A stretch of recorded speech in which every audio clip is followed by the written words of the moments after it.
Tahukah kamu, sekarang sebagian besar pengendara motor di Indonesia didominasi motor matic. Bukan karena tren, tapi rata-rata pengendara di Indonesia pasti memiliki motor matic. Entah itu dari Yamaha, Honda, Suzuki, bahkan dari Eropa. Kenapa matic malah menjadi kendaraan favorit saat ini? Padahal jika dibanding motor manual, motor matic dikenal dengan mahalnya perawatan.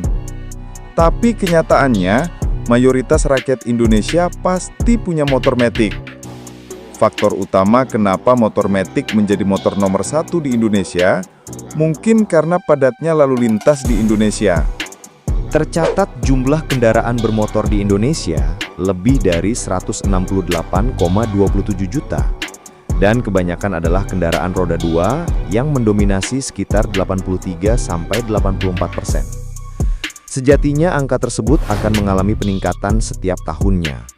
Hal ini dipengaruhi karena produsen sepeda motor di Indonesia berlomba-lomba menyajikan sepeda motor yang nyaman, irit, serta teknologinya. Di saat brand Honda dan Yamaha sedang perang di sektor motor matic, kenapa Suzuki malah menghadirkan kembali motor underbone-nya? Kenapa tidak ikut berperang bareng mereka? Sebenarnya Suzuki di tahun ini telah memperkenalkan motor matic terbaru mereka. Mereka juga nggak mau kalah dalam persaingan di sektor matic. Suzuki tahun ini menghadirkan matic terbaru yaitu Suzuki Access 125, Suzuki Brookman Street 125, Suzuki Next 2, dan Suzuki Address Fi. Namun yang paling mengejutkan, baru-baru ini Suzuki memperkenalkan versi Pro dari underbone andalannya yaitu Suzuki Satria F150. Tapi mengapa Suzuki malah mengeluarkan motor tersebut? Apakah Suzuki akan mencoba menghidupkan pasar sport di Indonesia lagi?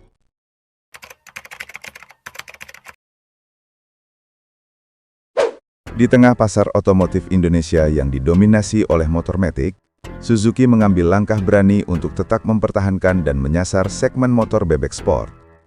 Bagi konsumen yang menyukai performa, kecepatan, serta kelincahan, mungkin itu adalah sasarannya. Keputusan itu bukan tanpa alasan. Satria adalah ikon. Sejak awal tahun 2000-an, motor ini dikenal sebagai bebek super yang jadi simbol kecepatan dan gaya anak muda. Bahkan hingga saat ini, Satria masih menjadi salah satu motor terlaris Suzuki setelah Brookman Street 125X. Dari sisi tampilan, Satria Pro lebih tampak gagah dan modern, dengan lampu depan LED berdesain dinamis, bodi ramping, serta finishing yang terlihat premium. Dengan memadukan teknologi keyless dan smartphone connectivity yang dapat menambah kenyamanan dalam berkendara. Buat kalian yang sering kehabisan daya smartphone-nya, kini tak perlu khawatir.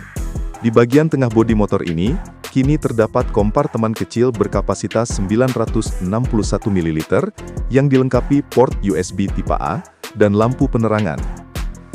Tidak hanya perombakan desain, Suzuki versi Pro kini hadir dengan adanya penambahan pengereman versi ABS. Tak hanya itu, penerapan teknologi SCAAS atau Suzuki Clutch Assist System pada mesin motor ini dinilai menjadikan berkendara tambah semakin nyaman. Teknologi ini menghadirkan dua fungsi utama, assist function yang meningkatkan daya cengkram kopling saat berakselerasi, serta slipper function yang membuat perpindahan gigi lebih halus saat downshift.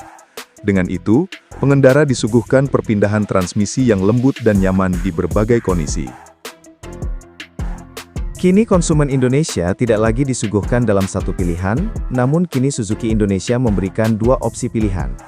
Hadirnya versi Pro dari Satria ini sebagai varian tertinggi, dan Satria F150 sebagai opsi yang lebih terjangkau.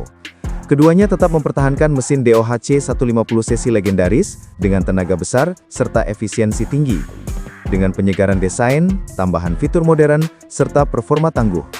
Harga OTR Jakarta untuk Satria Pro ini dibanderol sekitar Rp34,9 juta. Sementara Satria F150 2025 dibanderol dengan harga Rp31 juta. Apakah dengan hadirnya Suzuki Satria Pro ini segmen pasar bebek sport akan hidup kembali di era gempuran pasar matic?